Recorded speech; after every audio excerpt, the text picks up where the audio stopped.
Noi, per dire, come da tradizione, in pratica manteniamo, e forse società unica o fra le poche in pratica rimaste sia in regione che a livello nazionale, manteniamo sempre maschile e femminile, oltre ad avere anche un bel settore mini basket. E quest'anno noi ci presentiamo in assi di partenza per quel che riguarda le squadre giovanili con 3 under 13, under 14, under 15 femminile, quindi 3 squadre giovanili femminili, e 5 squadre under 13, under 14 regionale, under 15 regionale, under 17 e 19 d'elite, quindi 5 squadre per quel che riguarda i campionati giovanili maschili. Non tralasciamo il settore in pratica mini basket, dove abbiamo in pratica la bellezza di altre 5 formazioni, quindi schieriamo esordienti maschili e femminili,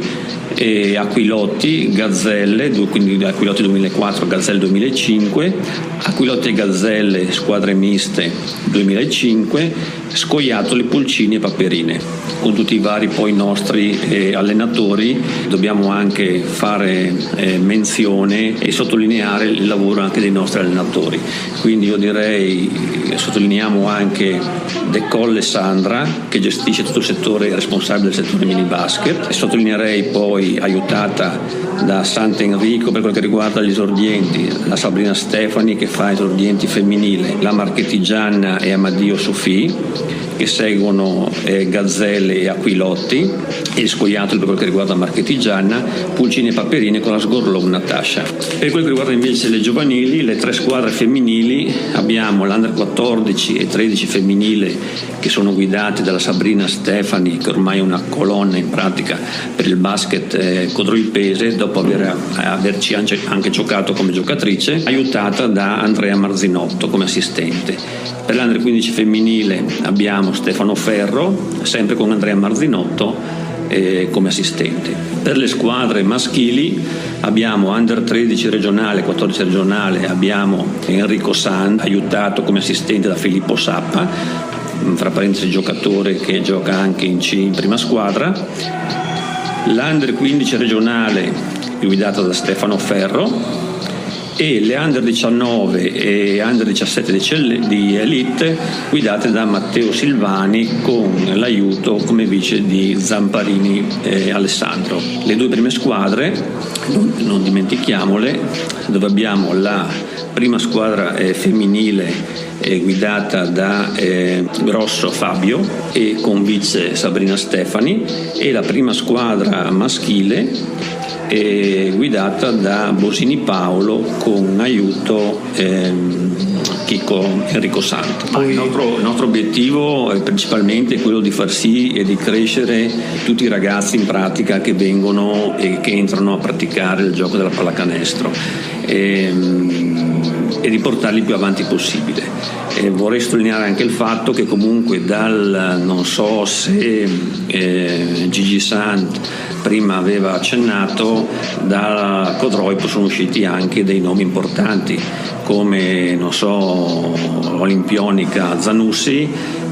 quindi se non vado errato a Los Angeles doveva essere, e poi ad esempio abbiamo 2 ultimi,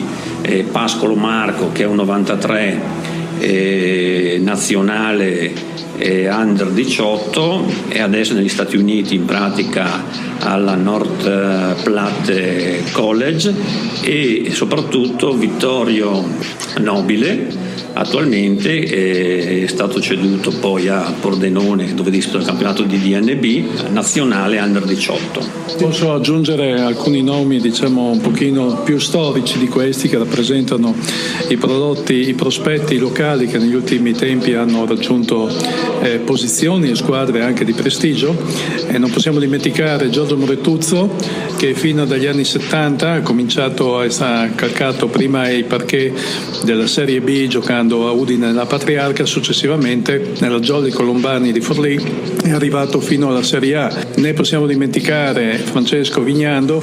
Chico Vignando, che è partito da Codroipo e ha approdato anch'egli alla Patriarca di Udine, successivamente alla Nazionale Militare, e ha disputato diversi campionati in Serie B nazionale. Quella volta non c'erano tante distinzioni, la Serie B era unica di fatto, passato era il secondo campionato nazionale. Ancora Marco Venuto che partito sempre dalle giovanili Codripese, approdato in primo tempo alla Snaidero, successivamente si è ritagliato e si ritaglia tutt'oggi, visto che è ancora in attività, degli spazi importanti in squadre che disputano campionati che vanno dalla B1 alla A2 alla B2, quindi siamo sempre alle soglie dell'eccellenza. Rappresentano tutti dei validissimi prodotti del vivaio codripese che hanno mosso significativamente i primi passi qui da noi e poi hanno trovato modo di realizzare le loro notevoli potenzialità all'infuori della nostra società e quindi in campionati sicuramente di prestigio. Ne possiamo dimenticare il fatto che Codroipo nel 1999 ha significativamente, in maniera eccellente, ospitato un challenger europeo con la partecipazione di Italia, Croazia, Cipro,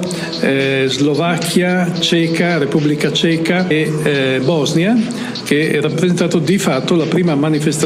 grossa manifestazione internazionale che da anni si è tenuta nella nostra regione ed è stata organizzata nella prima settimana di agosto del 99 nel Palazzetto Codripese. Un'esperienza molto valida, un'esperienza che ha fatto apprezzare il nome della nostra società anche a livello di Federazione Nazionale Pallacanestro, che di fatti già negli anni precedenti aveva inviato qui alcune selezioni giovanili ad effettuare dei periodi di preparazione e degli stage. Tutte cose che hanno fatto conoscere abbondantemente il nome di Codroipo della nostra società anche al di fuori degli stretti confini della nostra cittadina. Aggiungiamo che il risultato di maggior rilievo per quanto riguarda i campionati giovanili, il vertice assoluto è stato raggiunto 2 anni fa a Lignano Sabbiadoro, in cui dopo una cavalcata eccezionale di risultati che ha visto la squadra del 93, 94 e 95 di Codroipo, cioè l'Under 19 Elite di allora, vincere tutte le partite del proprio campionato, tutte le partite dell'Interzona, approdare alle finali nazionali di Lignano, la stessa si è classificata al secondo posto, battuta di un niente da Casal Pusterlengo in finale, e quindi di fatto è stata vicecampione d'Italia giovanile del campionato appunto Under 19 di Elite, e questo risultato ha rappresentato il vertice più alto raggiunto da una squadra in campionati giovanili dell'Associazione Dilettantistica Codripese. Sì, squadra poi rimasta imbattuta 2 anni a livello regionale e interzonale. Abbiamo sentito ai nostri microfoni il consigliere dell'ADP Gigi Sant, memoria storica dell'associazione, il vicepresidente Massimo Marello, che ci hanno delineato un quadro generale per il basket codripese tra passato e futuro. Per il Ponte News, Marco Calligaris.